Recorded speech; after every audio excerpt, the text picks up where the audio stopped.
We are going to get started. Welcome to our 5th Comfy Convo. Today, our topic is attracting and raising funds from donor-advised funds. Our presenting pal is Britt with Community Foundation for Northeast Georgia, who just waved at us. A special shout out to Logan, wave Logan, for all of her help with, oops, hold on, I need to start recording. Also a shout out to Mel, who has been working behind the scenes around some of the content and messaging. And last but not least, everyone remembers Charlie. He helps us make sure that we stay on time and on topic and that we can conclude by 11 o'clock. Whenever you see him start creeping up on the screen, that means hurry up. When he's fully on the screen, that means you're getting close. If you hear the squawk, that means you are out of time, all right? We have got folks slowly joining right now. I'm seeing them pop up on the right-hand side, but we will keep on going. Past presenters, we had my high school best friend on here last week. Her name is Chow Nguyen from Houston, Texas, talking to us about messaging. I do want to thank Asif, who was our presenting speaker 2 weeks ago. Is that right, Logan? 2 or 3 weeks ago on communications technology. And Logan, our dear friend Logan, was our facilitator that day, which was awesome. Mandy, who is yet to join our call, but I know that she is going to jump on, challenged us last week to wear our pajamas. So welcome to the very first Comfy Combo Pajama Party. And I am wearing, for you all, my polka dotted pajamas.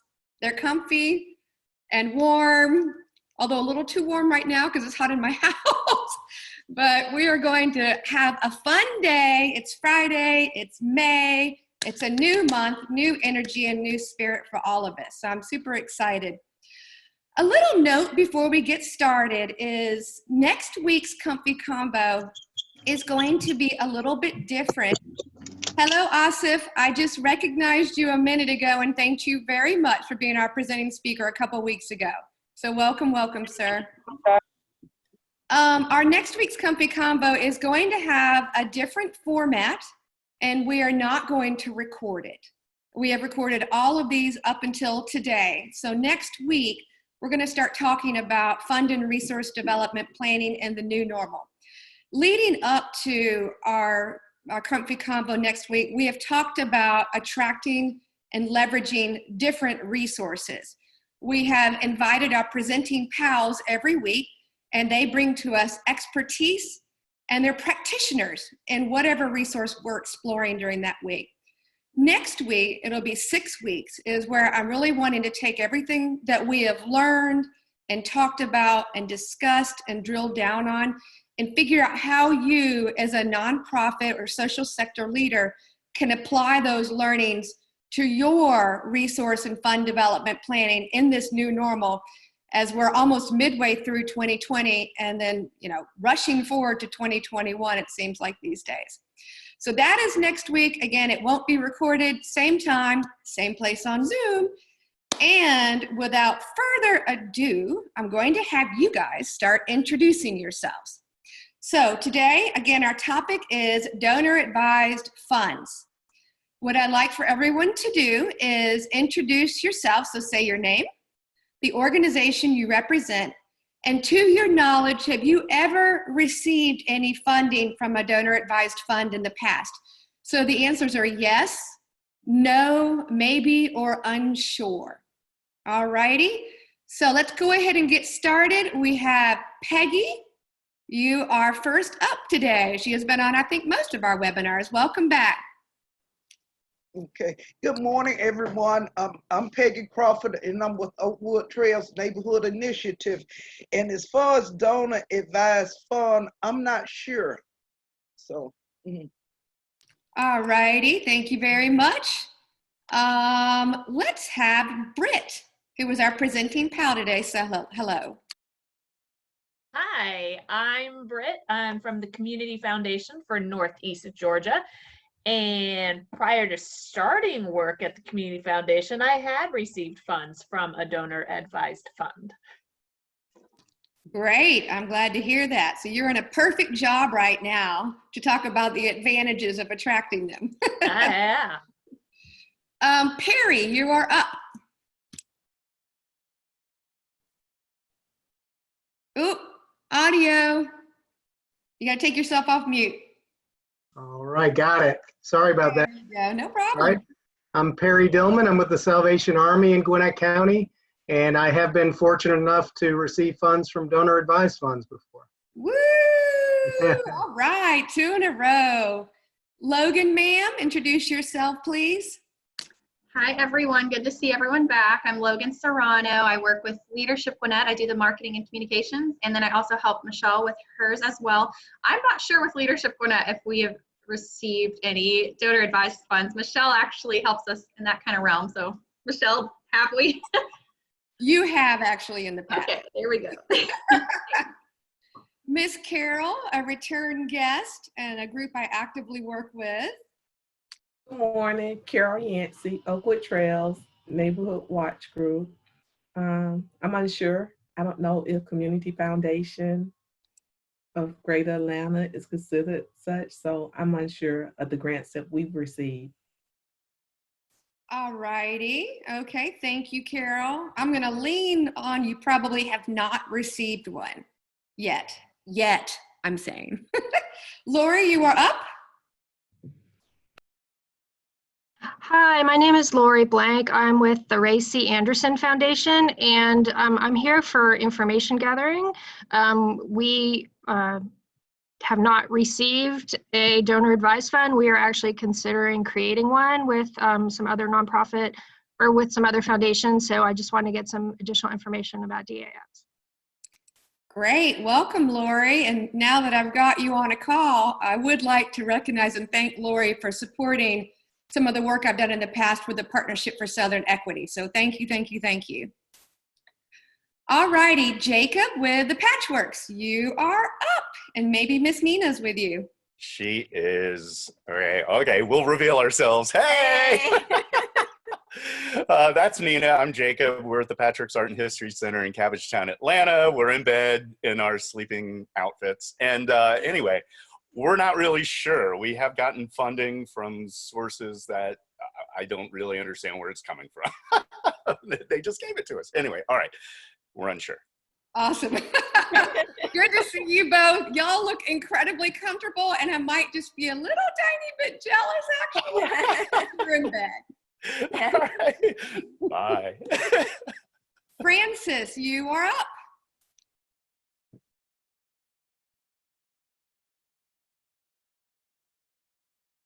You might be on mute. Hello, hello, Francis.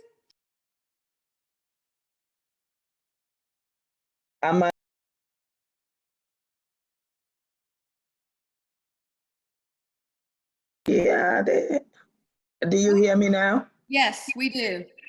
Okay, all right. Hey, my name is Martha, last name Holly. I'm with Amazing Grace Community Resource Center, and I'm not sure. Well, welcome, Miss Martha. I'm glad that you could make it to the call. Yes, ma'am. All righty, let's introduce Lori. Hello, can you hear me? Sure can. This is Lori Nichols. I'm with Pro Bono Partnership of Atlanta, and we have received gifts from donor advised funds. Great, wonderful, and welcome back, Lori. Again, Pro Bono Partnership of Atlanta is awesome, awesome, awesome.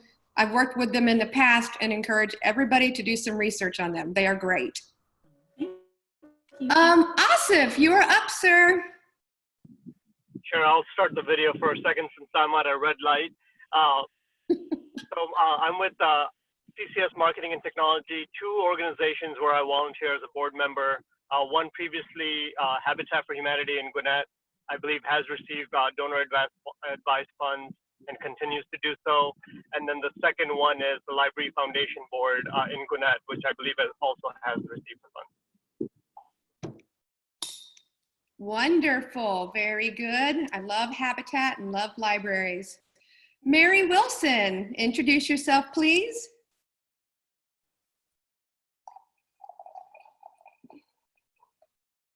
You might be on mute.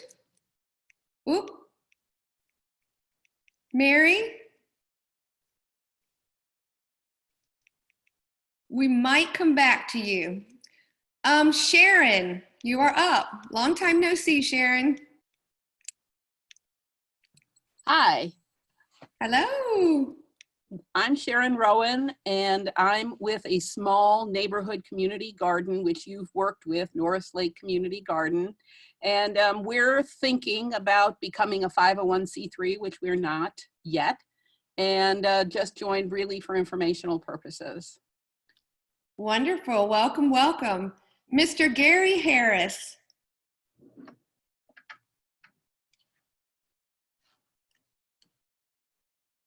I'm Gary Harris. I'm Managing Director for the Center for Sustainable Communities. We're all about making communities greener, cleaner, healthier, safer, and more climate resilient. And we do that through an equity and environmental justice lens. And no, I have not. I think the question was about community foundation grants. No, we have not. But every night I pray hard for them. All right. Yep. Nice to see you, Gary. I'm glad you could join us again this week. So the question is around donor advised funds. So I'm going to probably take that as a no, that to your knowledge, you haven't received one yet. Nicole. I'll check that also. No, I have not. Thank you, sir. All right. Nicole Armstrong. Good afternoon, everyone. There we go. Nicole Armstrong with TechBridge, CEO. We have received donor advised funds from the Community Foundation. We actually got our start, and really just we're kind of at a point where I am now on my 94th day, and really kind of looking at how I am reinvigorating TechBridge, and wanted to just kind of learn a bit more about the opportunities out there, and be able to leverage that as we look at our growth strategy. Wonderful. Welcome to our webinar series, Nicole. And I love TechBridge. A couple of my pals actually work there and have spoken very highly of your new leadership. So, well, thank you. Thanks for having us. Of course. Ale from Denver. Hi, everybody. I'm Alejandra Monge. I'm the Executive Director of the Corcovado Foundation, and we work in Costa Rica and the Osa Peninsula. And to my knowledge, we haven't had any of those advice funds. To my knowledge, maybe I want to hear what this is, because I'm not too sure how that works. No worries. Welcome, Ale. I enjoyed talking with you and your board earlier this week, and look forward to reconvening in 2 weeks. Yay. Yeah, All that's right. going to be great. Thank you. I have looked through our participant list and believe that I have captured everyone that is currently on the call. If I accidentally missed you, please speak up now or forever hold your peace. All righty, well, we're going to go ahead and dig in. So today, our presenting pal talking to us about donor advised funds is a beautiful, amazing, intelligent Britt from the Community Foundation for Northeast Georgia. She is an expert and a practitioner in donor advised funds. She came to the Community Foundation from Northeast Georgia, from Aurora Theater.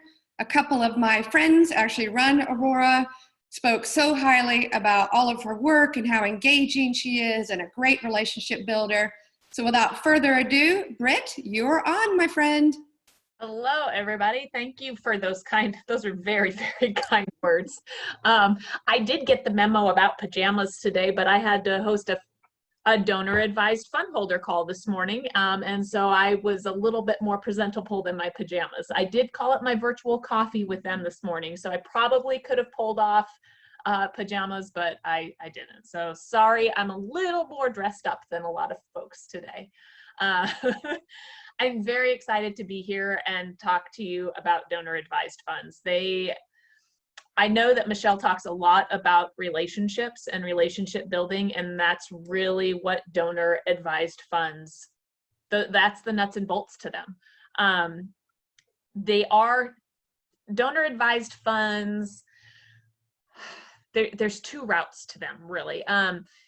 Agencies can do that with reserved funds. So if you have your own 501c3 nonprofit and you have extra reserve funds that are just sitting in a bank and making you 0.0000001%, and they're just sitting there, but it's extra money that you don't need for cash flow, donor advised fund for an agency would be something that I would recommend considering, because once you put it with a community foundation and create your own agency fund, you start making money. It's kind of an investment that your money will be reinvested, and it goes with the stock market, and we have a whole strategy around that, so it helps to grow what you have. The flip side is for families. Families that have some extra dollars, that need some tax advantages, that have philanthropic hearts. These are the folks that I get to work with on a day in and day out basis. I guess I should back up. I'm Britt, and I'm from the Community Foundation for Northeast Georgia, and my role with them is Director of Fundholder Experience. So I work on a daily basis very closely with all of our fund holders, and I am there to walk alongside them in their journeys of generosity, is what we call it. However they see that being, sometimes it's it's their philanthropic journey and how they want to give back to their communities that they live in. They'll start their donor advised funds because they might have come across some extra inheritance. They might have had a business that did really well, and they don't want that going to the government.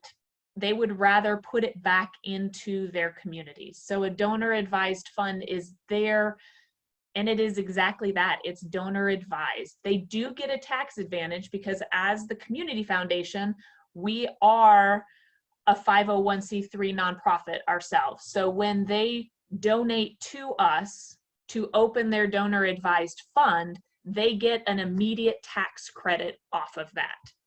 So there is a tax advantage to them becoming a donor advised fund.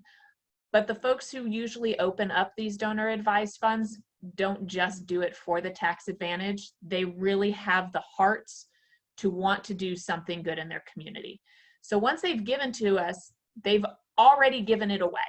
It's just a matter of having somebody to come walk alongside them, which gets to be me, and build that relationship with them, at our community foundation, and figure out where they want to put that money. What's important to them? What speaks to them? Where are their hearts? Is it their church? Is it their neighborhood that has a 501c3? I heard that there are some neighborhood associations in here. If you do have a 501c3, money can go out of those donor advised funds to that. We can only give to schools and to 501c3s. So if it's just an organization, that's not something that they can give to, and we can't give to individuals. Donor advised funds are really underestimated. It's a relationship game, and to build those relationships, you want to get to know me, you want to get to know the folks at the community foundations who have those close relationships with these donor advised funds. We know we're building relationships with these donors on a daily basis, getting to know them and their families, what's important to them, what they're passionate about. And my game is to get to connect those folks, the people who care, with causes that really matter. And so the more that I know about the community and know about organizations that are in the community, the more I can actually connect all of our donors. I know there's a lot of people in organizations that look at a community foundation for their general operating support, look for grant cycles, which I don't underestimate that. Writing a grant to a community foundation is extremely important, but those are small dollars. So if you're looking from a fundraising perspective, the grant application is very important because it gets in front of people who it might not normally get in front of. A lot of our grants committee at our community foundation is made up of volunteers who happen to be donor advised fund holders. So just because a grants committee is not deciding on your organization, the fact that your organization is being seen by people who have their own funds is really important. Our general grant cycle gives away on average $150,000 to $200,000 a year. We have an endowment of $4 million, and because of our spending policy and the way it goes, it's on a 24-month cycle. They take the average that has been made off of that endowment, and that's what we are able to grant back out. That is pennies out of our grant cycle compared to what our donor advised funds offer. Our last year, we gave away $400,000 out of our grant cycle, and we gave away a total of $5 million out of the Community Foundation last year. That was coming out of donor advised funds. Those are funds that the donors are deciding and directing where those funds are going. Sorry. I was reading Michelle's. Sorry, I got distracted. I was like, oh, wait, is that a question for me? Percent overall of funding from DAFs. Our donor advised funds, out of all of the funds that the Community Foundation for Northeast Georgia has, 70% of them are donor advised funds. And they gave away $5 million last year. And we gave away, in comparison, a piddly amount through our general grant cycle, which was the $400,000. And that was up because we had had a good year the previous year, and there was a special grant that went out to Aurora Theater last year for a capital campaign. So usually it's about $150,000 to $200,000. So can I ask for questions? Can you predict the impact of COVID? A lot of our donors have donated to our relief fund. We did the coronavirus relief fund at the Community Foundation for Northeast Georgia, and we've given away $500,000 out of that already. It's not going to affect them too much. It is, we watched the stock market. We had a really good year last year, obviously, and their funds were up about 20% last year. And this year, I think we were down first quarter about 10%. But if we look over it long term, and you're looking at your 3 to 5 year span, because it's an investment. A donor advised fund is an investment opportunity, but it's investment for philanthropic use, not for retirement accounts, not for just go play dollars. It really is.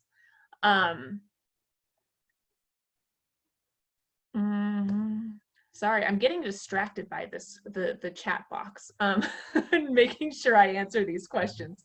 Hey, Britt, question for you. What's that? Question for you, Gary Harris. Yes. So, sorry to bog out the chat there, but so is going to the donor assisted fund, is that a migration from grants to that donor advisory fund, i.e. from a community foundation perspective? We've granted Harris Inc. a $50,000 grant. Now he's eligible for donor assisted fund, or can you just leap if there's an alignment? No, a donor advised fund is something that would be set up with on a contract basis. You'd sign a contract to open your fund, and you would transfer money into your fund. So it would be the Harris Foundation. And then in order to move the money out of that, it would have to be granted out to a 501c3. And that comes on the recommendation of whoever the person was who set up that fund. Our board does take control of the dollars once they come in, because there is that tax advantage from the individuals. So they are releasing their money, and it becomes under management of the Community Foundation for Northeast Georgia. So we're watching, we're keeping eyes on those nonprofits that might be faltering. We had a couple last year that wanted to send out some grants to a nonprofit that had come into some legal issues, of which we were able to turn around and say, that's probably not a great thing to do right now. So there's some extra protection there. It's not like it's your own checking account to be able to turn around and do that. It is under management of the community foundation. So if something red flagged, we could stop those dollars from technically going out. That hasn't happened in the time that I have been there. And with our current CEO of about 5 years, he hasn't seen anything like that either, where it's just been a red flag. We can't completely send that out. Donor advised funds, we have agency funds that I talked about right at the beginning.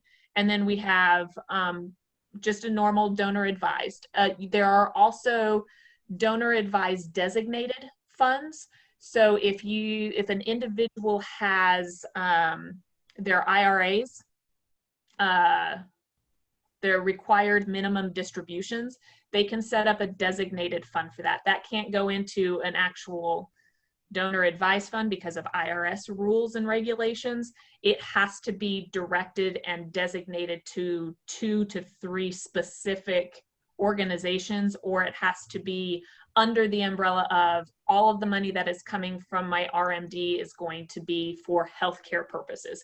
And so it can only go out to healthcare organizations. So there's a little bit more strings attached to those, but it is a way to not have to, if you don't need your required minimum distributions and you want to do something good for the community, that's another way that a lot of those do get set up. A DAF cannot buy a table at a gala or another event. There has to be no strings attached when you send that out. So if you have an organization that is raising money, and an individual approaches you and say, hey, I have a donor advised fund and I can help do that. And they can't buy tickets, they can't buy tables because they're receiving something back, and they've already received their tax benefit from us when they put the money into the fund. So they can't double dip. And that's usually what happens when it comes to fundraising events. There is a good question, Perry. Is there a rule of thumb for what portion of donors' DAFs they can donate each year? There is not. If somebody wanted to donate all of their money that they put in last year, this year, they can do that. So there is no, with a donor advised fund, there is no requirement for them to distribute like there is in their IRAs and things like that once you reach those ages. So that becomes another perk for individuals to set up a donor advised fund. Let's see. A lot of DAFs anonymous, no, not really, because a lot of times our donors have built relationships with the organizations that they want to support. And they get to know those organizations personally. They meet those organizations through me when they come and say, hey, we have decided as a family that education is really important to us. What kind of organizations are out there in our community? And I come up with a list of them and we walk through, and I will introduce, and they will go out and they will take tours of the places and meet the people who are in charge to start building those relationships. And then once it's there, then they do it. Unless sometimes they will do anonymous if it's a larger gift and it's somebody they've never donated to before and they don't want to be attacked again, if you will. They don't want people coming back, then they will. But most of our donors at the Community Foundation for Northeast Georgia give it as their fund. They won't do it anonymously. There is a fee to manage and administer DAFs. We do have that. It is, I believe, 1% for agencies if you set up an agency fund with us, and 1.5% for donor advised individual family funds.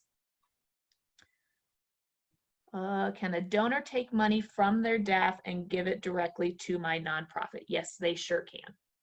They can, as long as it is a 501c3 registered with the IRS, and we don't see anything wrong with it. Yes.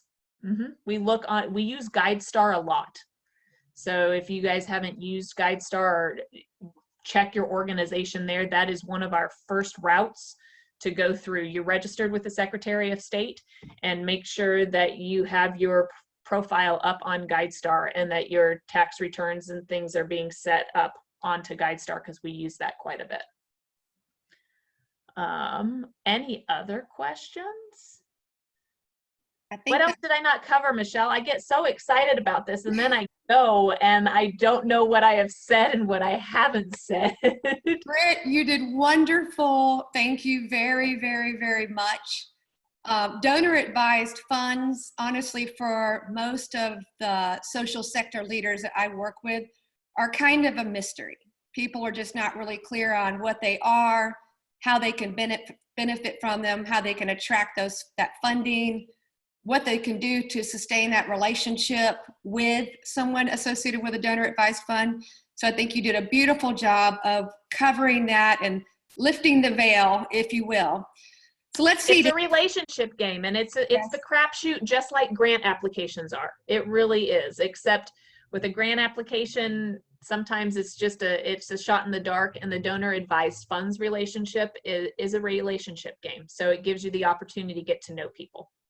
Absolutely. All righty, folks. Does anyone else have any questions right now for Britt? Yes, ma'am. Do you Go for it. All right. Can you receive, and now that she explained, I know that we have received twice. And can you please receive funds from somebody you totally don't know? It's my question. I missed that. Something from totally you don't know. Yeah, you don't know this person, but they totally donated to your organization. Can you receive funds from them if they don't know you? Yeah, yeah. Mm-hmm. My guess is that you probably wouldn't get funds from them if they don't know about you, but if they have heard about you through word of mouth and they believe in the mission that you're doing, it is completely possible. Sometimes just the word of mouth with folks that might be associated with your organization, they might be talking about you at church and somebody hears it and they're like, huh, what is that? And then I get the phone call at the community foundation and I say, well, yeah, they're a nonprofit and this is what they do. And they're like, okay, can you send them a check? And then we'll send out a check and you might be like, I don't know who this person is. So that is possible. Fidelity has a lot of donor advised funds. And they're the largest nonprofit in the United States because of their donor advised funds. So sometimes those funds can come from people that we received one 3 weeks ago. We're like, we don't know who this person is. We don't know where it came from, but it's $5,000 for the relief fund. Okay, there we go. So we receive them as well, they're unexpected and they come, but somebody said something someplace and then they appear. Actually, thank you. And you can also receive them from out of town, right? Because definitely. Last 3 weeks, we received 1,000 from out of town. And then there is a donor that I know, I never knew was a donor advised fund until you just explained it. And I thought, oh my goodness, that's why, because I even called them and I said, is this check genuine? And I know this one. And she donated 5,000 to our organization, just like that. And I didn't know what this all was about. And so I'm sitting down here being myself. Thank you our so donors much. give nationally, they give regionally, they give locally. Just because we're the Community Foundation for Northeast Georgia, we are not limited geographically. We give where our donors want to give and where their passions are. So we send money out to California and in Utah, and we send it wherever they want to send it, as long as it's a 501c3. All right, Britt, we've got 3 more questions that came up, and then we'll move along. So folks, if any other questions, we get any other questions in the chat, or if you have any you verbally want to express, let's wait to the end of the call and we'll give Britt a second to catch her breath. Okay, so yes, it's possible to meet with officers. We're a smaller organization. There's only 4 of us full-time, even though our assets are over 50 million right now. But all you have to do to meet with me is shoot me an email and we'll get something set up, because I love learning about it. I mean, it's a relationship game for me, and learning about organizations and nonprofits. not only helps you, but it helps me help our fund holders, because I become basically that filing cabinet of information so they don't have to do the research. I'm kind of that go-between person. So the more information I know and that is fresh on my brain, the better I am for the fund holders. And the better it is for you, because I can potentially connect you with fund holders. The process for setting up a 501c3 to get started with a DAF is to reach out to me or to the community foundation and have a conversation. It's really that simple. Quick, easy email. Are these funds always unrestricted, or can they be project-based? Most of our fund holders send them out unrestricted, but if they wanted to restrict it to something, then they certainly could. When they put together their grant request to go out, it's project. Most times they say just general operating support, so it goes to your annual fund. But there are times that there might be a project that you're working on that they want to send it specifically to that, and that would be addressed in the letter and the check that would come to you. Who determines which organizations? The donors who have their donor advised funds, when it's coming out of a donor advised funds, are the ones who decide who it goes to and how much they're giving.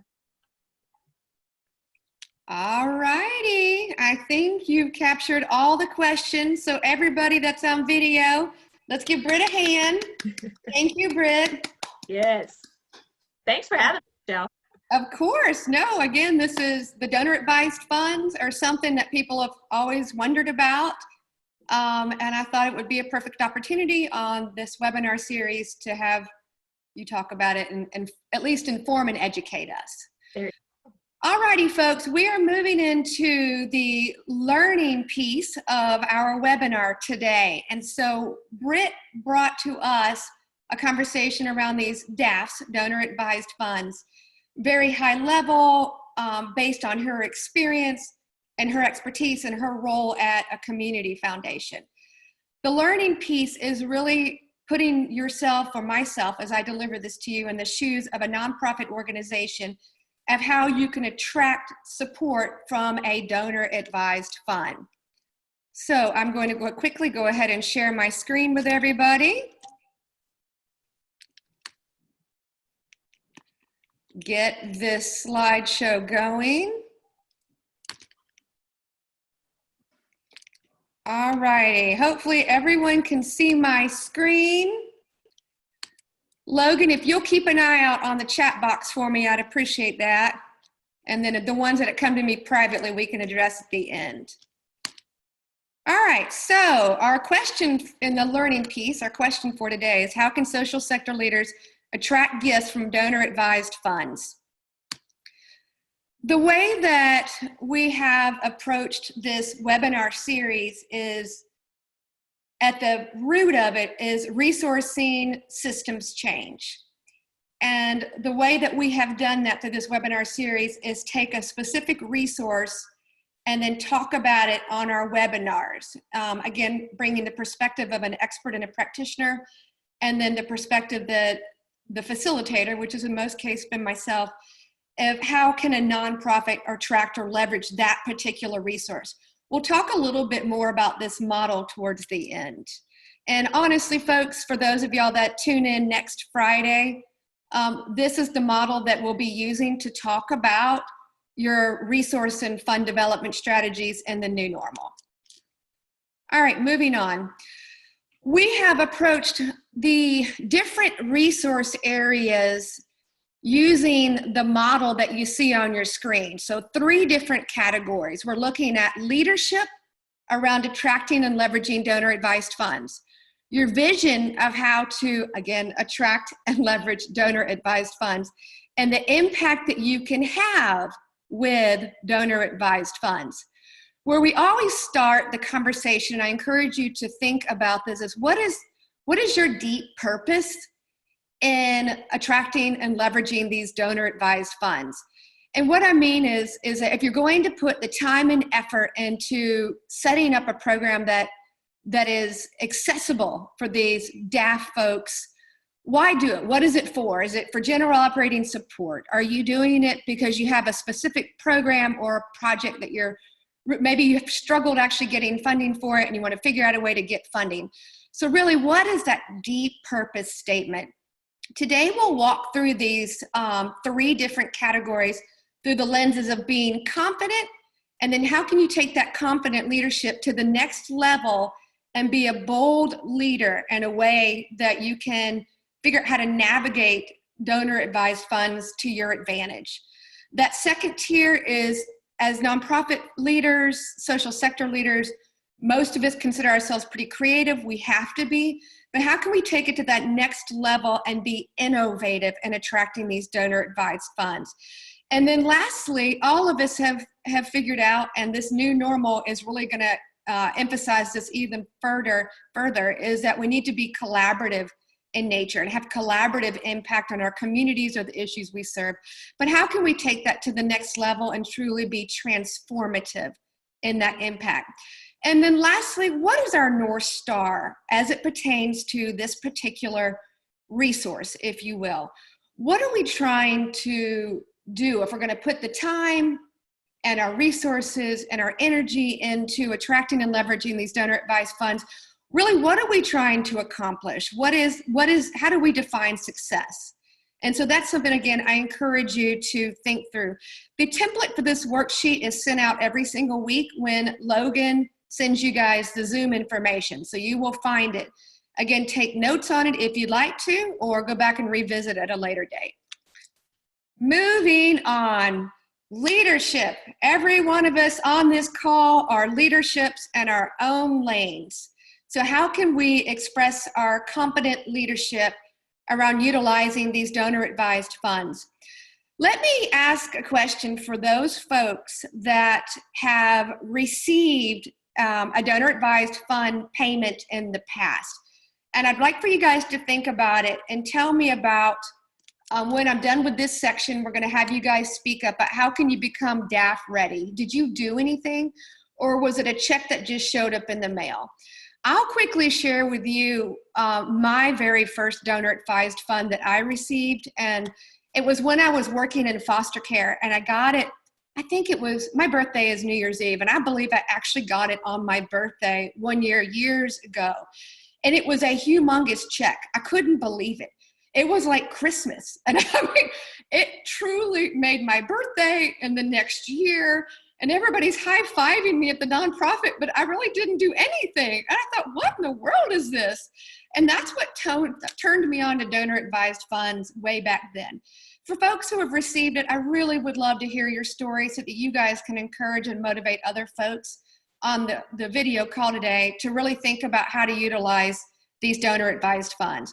But the first thing that you can do as a leader is become knowledgeable on the DAFs. That is why we hosted this webinar today, to help you learn a little bit more. Logan will send out to everybody either later today or on Monday the recording, this PowerPoint that we're presenting. I'm also sending along a wonderful, probably 10-page document, but it's a super easy read around donor-advised funds. So I encourage you guys to read that so that you can garner even more knowledge than what you're getting on this webinar.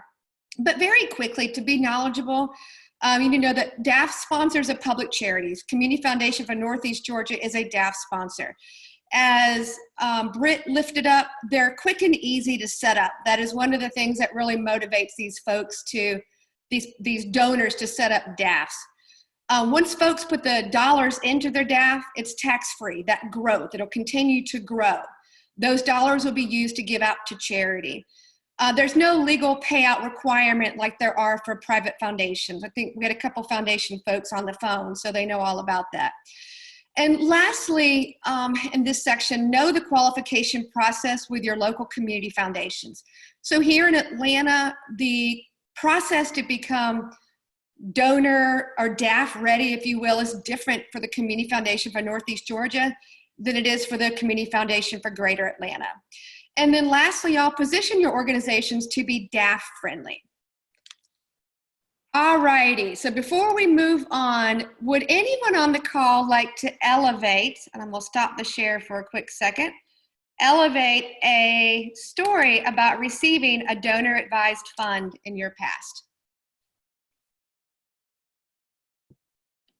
Hey, y'all. Hello. Hi. So I guess now that I've been listening to all of this, we have been receiving, and for over a year, we've been receiving consistently money from a person who has administered her DAF through Schwab Charitable. So we've been, and I was the one who asked the question about unrestricted versus project-based, because her funding has been coming in through Schwab Charitable to provide two purposes. One is to help pay for workshops that we've been doing, where we are bringing in musicians who will then conduct these workshops, teaching people the artistry of old-time Georgia music, and which is part of our mission, is to continue that type of artist form. But part of the funding also comes back to us as operational support. So it's been kind of broken up into two pieces to cover the cost for the workshop and also for our own operating support. Now, she just found out about us. We didn't go out and find her, and that's primarily why I had no idea what you were talking about when you said DAF, but now I do. We have been fortunate enough to have been discovered by this person who really liked what we were doing and decided to put us into her funding stream. That's really the story so far. But she's still giving us money to this day, even though we're closed down because of the pandemic. She just decided out of the kindness of her heart to continue to send us purely for operating support some additional funds. Small amounts, but over time it adds up. But the beauty of it is you don't have to really do anything to get those funds. And Jake and Nina, when you got that in the mail, you opened it up, how did you feel? And y'all be real, because I know y'all. we were okay with that. Yeah.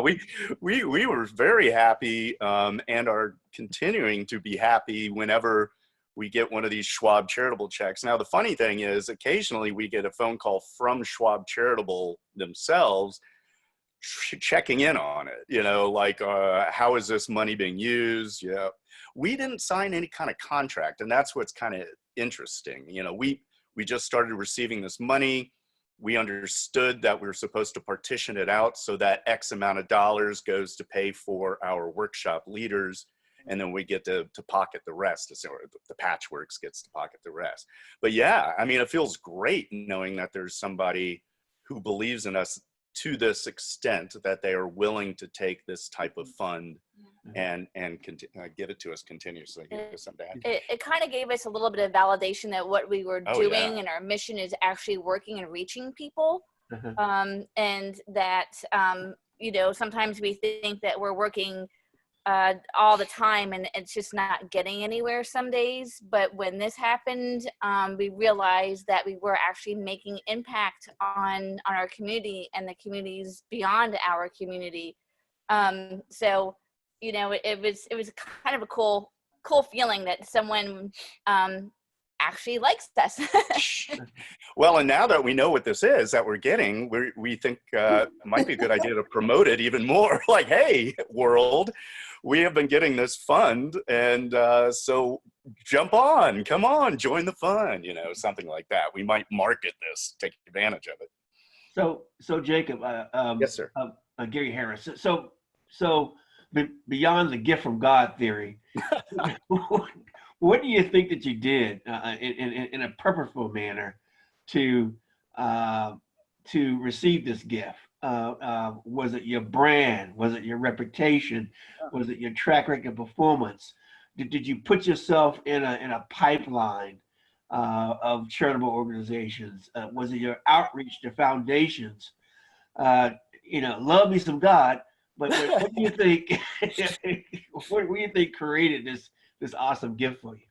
That is an excellent question. It's probably a little bit of all of that stuff. Frankly, I have never asked the donor, whom we've gotten to know over the last year and a half since she's been doing this.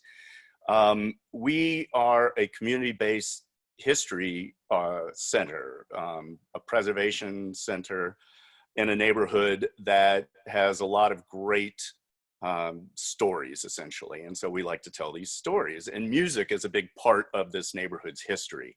So we have been supporting musicians on a big level, putting together workshops on our own continuously. Every month we would bring in musicians to perform. And eventually I think this particular person caught wind of this, and she herself, even though her actual career is, she's a doctor. She works at Emory University, but she loves old time Georgia music. And she knows that a lot of what we were doing at the Patchworks was trying to bring to the public this form, this style of music, which has in some ways died out in all places. Georgia, more people play Georgia music up north in like Vermont than they do here. Oh, is there a chicken coming up? There's the chicken. All right. Okay, before I get the squawk. It's time to fry that chicken. Just to try to answer your question quickly, you know, I wish I could tell you exactly what it was, but it's probably a little bit of everything that you mentioned. We have tremendous outreach. We do put ourselves out there in the public eye quite often. And I think that we just caught her eye, pure and simple. Great. Thank you for the questions and the great example. And just to quickly add on to the story that I told you guys when I worked in foster care, when I received my first donor advised fund check, I did do some digging to figure out why I received it and from who. And I found out that the donor advised funder saw a story that we did. And this is actually when I was in Tampa, in the newspaper. And they started doing some research about our organization, checked out GuideStar, thought that we were a responsible, fiscally sound organization, and sent us that check. And then every year after that, they continued to send us a check. Our two previous webinars, we did one around communications technology and social media, how to do it either for free, basically nothing, or on a shoestring with a tiny, tiny bit of funds.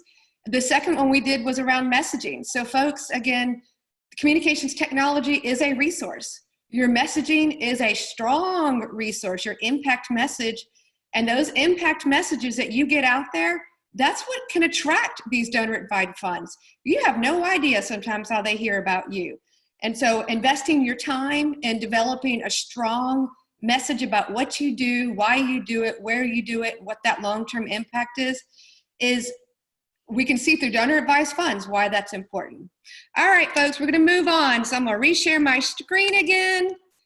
And, oh no, is it gonna make, nope, it's not gonna make me start over. All right, so vision, how can we be visionary in our use of donor advised funds?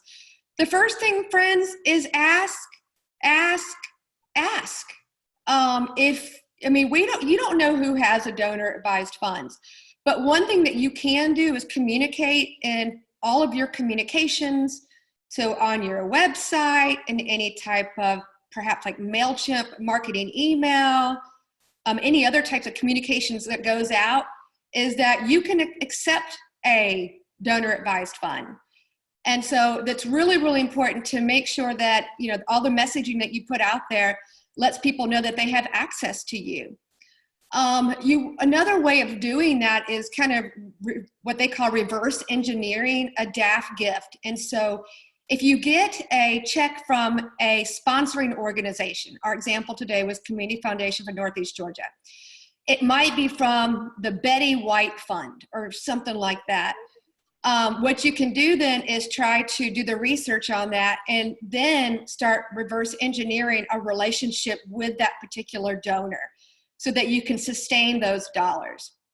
Another point to bring up is that you definitely always, with any contribution you ever get ever, no matter how small or how big, and I really mean this, guys, is you need to thank your sponsors, and you need to thank your donors. In this case, you want to thank the sponsor. You would thank Community Foundation for Northeast Georgia. There's also that opportunity of doing a soft thank you to the donor themselves, the individual who runs the donor advised fund. One thing of note, though, is to leave the IRS out of it. That's something that Britt could probably tell us a little bit more about. But when they put the funding into that DAF, they get their tax deduction at that point in time. And so one little technical nuance is that when you're sending a thank you note to them, you don't need to include the tax deductible language that you would normally do with a donor, but you do want to acknowledge that the gift came from a donor advised fund. And I honestly learned that, my friends, the hard way. I actually had a community foundation once call and tell me that we wrote the thank you letter wrong. So learn from my mistakes. Let's open it up. Does anyone have an example? We're getting low on time, so if you do lift something up, let's talk quickly at how you think you can leverage your innovative program and outcomes to attract DAF support. Is there anything you've got going on right now? And honestly, Jake and Nina, you gave us a great example of how you leveraged your innovative theatrical program, if you will, around telling stories through music. And so does anyone else have an idea or something that you would like to elevate? Yes, I do. Go for it. You hear me? Okay, the first one that we had, which was 5,000 to a person, he donated like within a fingertip. And we were having a dinner fundraiser, and it was word of mouth. We have brought somebody for Britain to be the guest speaker, and it was word of mouth and the impact we have done in the community. This person didn't even know our organization or whatever, but she has known it for a little while. And for people to kind of give that credibility and talk about organization within a fingertip. Actually, when she did it, I did not believe it. I did not believe it truly until I received a check in the mail. And then when I received a check in the mail, I didn't know that that was her donation until I call and dig, and then I'm like, oh my goodness, that was true. She did it. And so it was such a joy. I was shocked. And I guess the first thing was, it was just godly, because this person did not even too much about that. She didn't know what we do and all that. She just word of mouth, saw what was going on, what people were saying, and within that, she did that. I think it was a move on her heart. Oh my God, those checks are just joy and surprising. Thank you. Well, thank you, Miss Martha, for sharing that with us. You can hear how excited it made her to feel when she received that. It really is like Christmas. And as a nonprofit practitioner and social sector leader, you really don't have to put a lot of effort into it. Lastly, folks, we're going to talk about impact. And very quickly, because we're running out of time, is that you want to treat these DAF donors as a major partner. And so you really want to make sure that as you're thinking through of how you're going to accept these donations, is how you can continue to engage them. One thing that Britt did a beautiful job of continually bringing up is it's around relationship building. The folks that have DAFs they have resources. They are invested, active philanthropists. They want to give. A very, very small percentage of them just throws their dollars into these DAFs just to sit there. They're about supporting community, supporting issues, and investing in your success. So make sure that you really think about them as a major partner donor. I added the word partner in there because that is what they are. They become a partner to you, a resource, an asset, a friend that has invested in your success. Next is that, think about these as you approach it around these creative collaborations between DAF sponsors and nonprofits. One thing I read about and I was interested in, I believe it was up in Boston, Massachusetts somewhere, is that more of a commercial donor advised fund sponsor. They put a web app together. They call it a widget on nonprofit websites to make it very easy for these DAF donors to give directly through the nonprofit.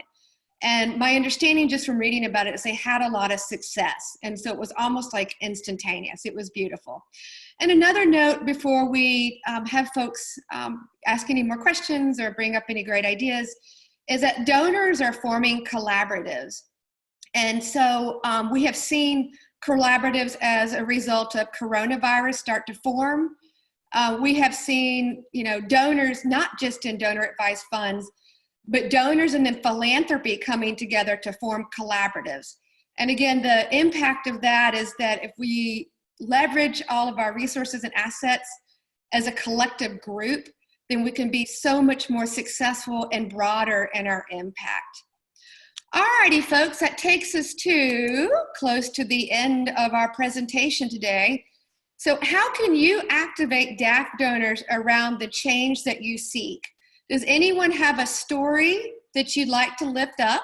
If not, we'll move directly into our Q&A.